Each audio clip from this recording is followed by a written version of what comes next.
नहमदुहु व नुसल्ली व नुसल्लिमु अला रसूलिल करीम अम्मा बादु फ़ऊज़ु बिल्लाहि मिनश्शैतानिर्रजीम बिस्मिल्लाहिर्रहमानिर्रहीम। हज़रत अब्दुल्ला इब्न अब्बास रज़ियल्लाहु ताला अन्हुमा से मरवी है कि रसूलुल्लाह सल्लल्लाहु ताला अलैहि वसल्लम ने सदका फ़ितर को इसलिए फ़र्ज़ करार दिया है कि ये रोज़ादार के बेहुदा कामों और फोश बातों की पाकी और मसाकीन के लिए खाने का बाइस बनता है।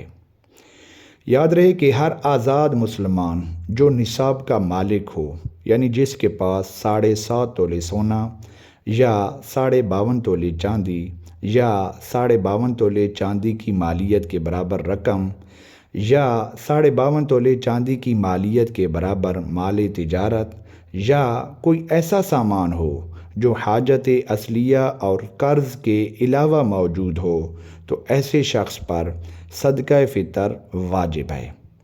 साहिब निसाब शोहर पर बीवी का सदका फ़ितर वाजिब नहीं होता। इसी तरह साहिब निसाब मर्द पर अपने वालिदैन, छोटे बहन भाई और दीगर रिश्तेदारों का सदका फ़ितर वाजिब नहीं। इसी तरह साहिब निसाब वालिद पर अपनी आकिल औलाद का सदका फ़ितर वाजिब नहीं और माँ पर अपने बच्चों का सदका फ़ितर वाजिब नहीं होता।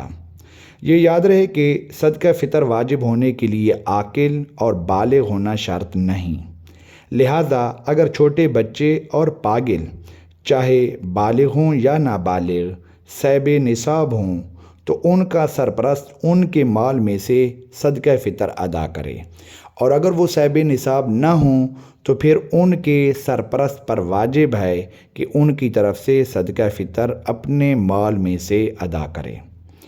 इसी तरह अगर किसी का वालिद ज़िंदा ना हो बल्कि दादा ज़िंदा हो, तो अगर उसके छोटे नाबालिग पोते पोतियाँ साहिब निसाब हों तो दादा उनकी तरफ से उनके माल में से सदका फ़ितर अदा करेगा, और अगर वो साहिब निसाब ना हों और दादा साहिब निसाब हो तो दादा पर उनकी तरफ से सदका फ़ितर अदा करना वाजिब होगा।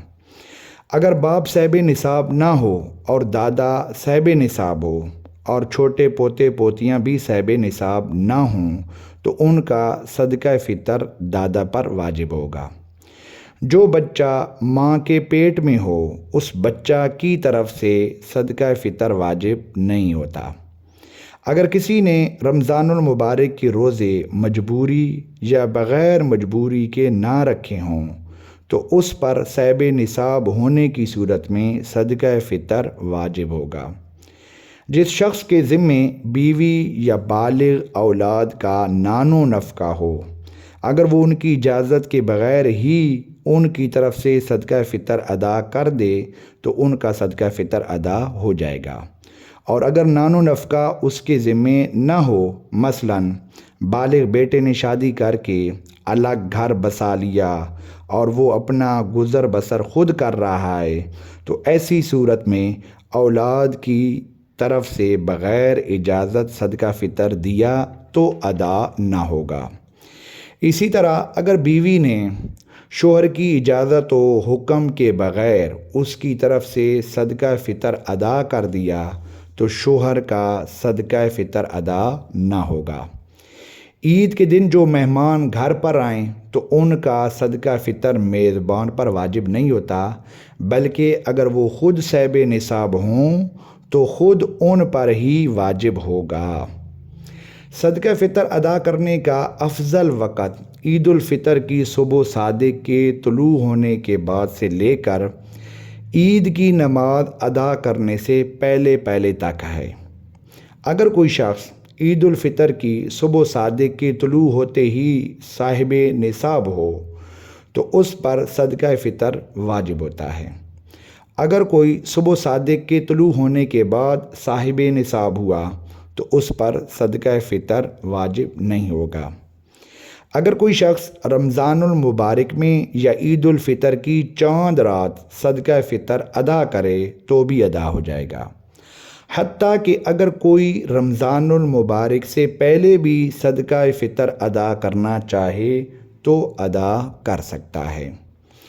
اگر گھر کا سرپرست صاحب نصاب بیرون ملک میں مقیم ہو اور عید الفطر بھی وہیں کرے تو اس پر اپنا اور اپنے نابالغ بچوں کا صدقہ فطر اسی ملک کی قیمت کے حساب سے ادا کرنا واجب ہوگا، خواہ وہ قیمت اسی ملک میں دے دی جائے یا اس کی اجازت سے پاکستان میں ادا کی جائے۔ ایک صدقہ فطر کی مقدار نصف سا یعنی 2 کلو میں سے 80 گرام کم گندم یا گندم کا آٹا، یا 1 سا یعنی 4 کلو میں سے 160 گرام کم کھجور یا کشمش یا جو یا اس کا آٹا ہے۔ صدقہ فطر کا مصرف وہی لوگ ہیں جو زکوٰۃ کا مصرف ہیں، اور صدقہ فطر اور زکوٰۃ کے مستحق وہ افراد ہیں جو نہ بنو ہاشم ہوں یعنی سیدوں یا عباسیوں میں سے نہ ہوں، اور ان کے پاس ضروریات زندگی میں سے زائد مال اتنا موجود نہ ہو جس کی مالیت 52.5 تولے چاندی کے برابر ہو۔ اللہ رب العزت کی بارگاہ میں دعا ہے کہ اللہ تعالی ہم سب کو احکام شرع سیکھنے، سمجھنے، عمل کرنے اور دوسروں تک پہنچانے کی توفیق اور سعادت عطا فرمائے۔ آمین بجاہ النبی الامین صلی اللہ تعالی علیہ وآلہ وصحبہ اجمعین۔